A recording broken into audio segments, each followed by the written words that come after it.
আচ্ছা, সাবিহা আপু যে প্রশ্নটি করেছে যে রাজনৈতিক চলমান ঘটনা প্রবাহ তে আমরা সেটি হচ্ছে যে উনি জানতে চেয়েছেন যে সেখানে সেনাবাহিনী হস্তক্ষেপ করছে কিনা বা কোনো প্রভাব রাখার চেষ্টা করছে কিনা, সেই বিষয়টি নিয়ে আমরা সন্দিহান। যেহেতু আমাদের সাথে যে আলোচনাটি হয়েছে সেনাবাহিনীর ঊর্ধ্বতন কর্তৃপক্ষ কর্তৃক, সেটি হচ্ছে আমরা মনে করছি সেটি রাজনৈতিক বিষয়ে হস্তক্ষেপ করা। চলো রাজনীতিবিদরাই নির্ধারণ করবে রাজনীতির ঘোলা প্রবাহ বা চলমান যা কিছুই পরবর্তী রাজনীতি কোন দিকে যাবে সেটি রাজনীতিবিদদের হাতেই থাকা উচিত। তো সেই জন্য আমরা সন্দিহান বলেই হচ্ছে আজকে গতকাল আমার স্ট্যান্ডটি নিতে হয়েছে। আর যেটি বলেছেন যে 5 আগস্টের পরে আমাদের ফর্মাল আমাদের সাথে সেনাবাহিনীর বিভিন্ন জায়গায় বিভিন্ন প্রোগ্রামে আমাদের দেখা সাক্ষাৎ হয়েছে। আর 11 তারিখের যে মিটিংটি সেটির প্রেক্ষাপট ভিন্ন ছিল।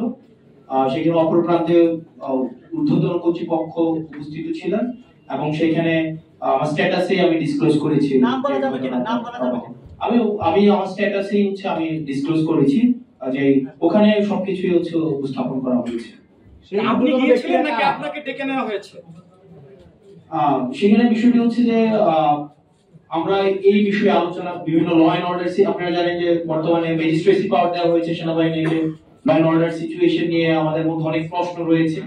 তো এইসব বিষয়গুলো নিয়ে কথা বলার জন্য হচ্ছে আমাদেরকে আহ্বান জানানো হয়েছিল।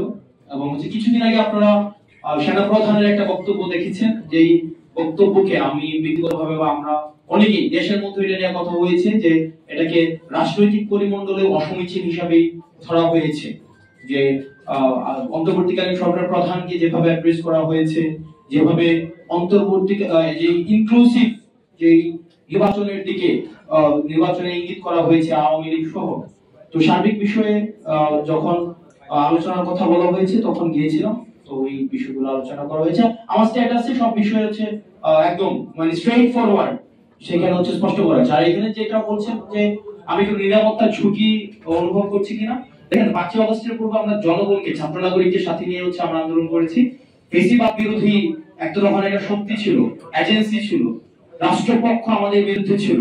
তো তখন আমাদের লড়াই তো আমরা বারবার বলছি আমাদের লড়াই এখন অব্যাহত রয়েছে।